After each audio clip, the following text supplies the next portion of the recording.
News Rangareddy జిల్లా ఆకుతోటపల్లి సమీపంలో stone crusher అనుమతులను రద్దు చేయాలని శ్రీపతి పుల్లారెడ్డి వట్టికోట కృష్ణ డిమాండ్ చేశారు. క్వారీ క్రషర్ అనుమతులను రద్దు చేయాలని గ్రామస్తులు విద్యార్థులు ఆందోళన చేపట్టారు. క్వారీ స్టోన్ క్రషర్ వల్ల పంట పొలాలు దెబ్బతినడంతో పాటు సమీపంలోని పాఠశాల విద్యార్థులు తీవ్ర ఇబ్బందులు ఎదుర్కొంటున్నారని ఇటీవల కలెక్టర్ నారాయణ రెడ్డికి గ్రామస్తులు వినతిపత్రం అందజేశారు.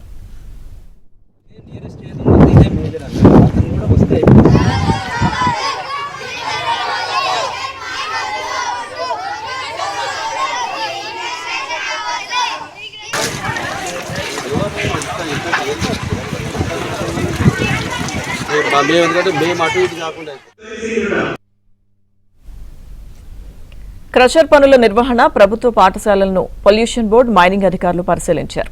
ఈ సందర్భంగా స్థానికులు విద్యార్థులు తమ అభ్యంతరాలను అధికారులకు వివరించారు. మా విద్యార్థుల భవిష్యత్తు నాశనం చేయొద్దు. మా విద్యార్థుల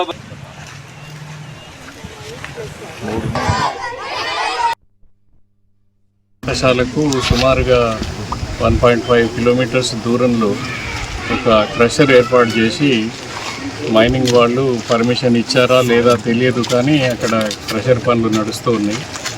దానివల్ల విద్యార్థులకు ఇక్కడ పాఠశాలలో కొంత అంతరాయం కలుగుతూ ఉంది. ఇది కేవలం విద్యాభ్యాసనానికే కాకుండా వాళ్ళకి ఆరోగ్య సమస్యలు కూడా సృష్టించడానికి అవకాశం ఉంది. ఈ పొల్యూషన్ వల్ల, తర్వాత శబ్ద కాలుష్యం వల్ల వాళ్లకు భవిష్యత్తులో సమస్యలు ఏర్పడే అవకాశం ఉంది. అందుకని ప్రభుత్వానికి విజ్ఞప్తి చేయడం ఏంటంటే దీన్ని తొలగించండి. ఒకవేళ మీరు తొలగించలేము అనుకుంటే ఎక్కడికైనా దూరంగా షిఫ్ట్ చేయండి. లేకపోతే ఈ విద్యార్థుల భవిష్యత్తు, ఈ ఊరి భవిష్యత్తు అంధకారం అవుతుంది. కాబట్టి దీన్ని మేము ప్రభుత్వం గుర్తించి ఈ విషయంలో కొంచెం శ్రద్ధ తీసుకొని ప్రజాప్రతినిధులు, తర్వాత బాధ్యతాయుతమైనటువంటి పదవిలో ఉన్న వాళ్ళంతా కల్పించుకొని దీన్ని రద్దు చేయాల్సిందిగా కోరుతున్నాం. అనుకున్నారా?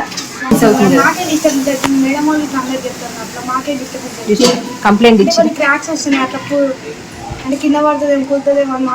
బిల్డింగ్ క్రాక్స్ చెప్పు, ఎట్లా డిస్టర్బెన్స్ అవుతుంది? ఇంకా క్లాస్లో టీవీ పెట్టినప్పుడు టీవీ ఇట్లా షేక్ అవుతుంది, మొత్తం షేక్ వచ్చిన మొత్తం ఇట్లా షేక్ అవుతుంది, గోడలు మొత్తం ఇట్లా షేక్ అవుతుంది సార్. భయం అవుతుంది. బాంబులు వేస్తుంటే టీవీ షేక్ అవుతుంది. ఆపాలి.